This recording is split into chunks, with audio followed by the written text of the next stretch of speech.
సాయం సంధ్యని అంత శక్తివంతంగా, సాయంకాలం చేసేటటువంటి భగవదారాధనని అంత గొప్పదానిగా చెప్తారు భాగవతంలో. ఆ సమయంలో శంకరుడు నందివాహనారూఢుడై ఆకాశంలో ప్రయాణం చేస్తాడు.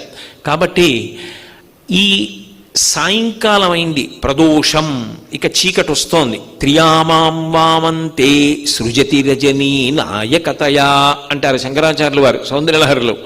8 యామములుగా కాలం ఉంటుంది. ఒక్కొక్క యామం మారుతోంది అంటే సూర్యుని యొక్క కదలిక చేత ఉంటుంది. చంద్రుడు సూర్యకాంతిని పొంది కదులుతాడు, అందుకని సూర్యుడే కదిలినట్టు. సూర్యుని యొక్క కదలిక చేత మార్పు వస్తోంది. నేను ఇంత వయసు పొందాను, నేను ఇదిగో ఈ పని చేశాను, ఇవన్నీ అనుభవంలోకి వెడుతున్నాయి. అంటే ఈ మార్పంతటికీ కారణమైన వాడు ఎవరు అంటే కేవలముగా సూర్యనారాయణమూర్తి. అందుకే ఎర్రటి వాటి చేత ఆయనని ఆరాధన చేస్తారు.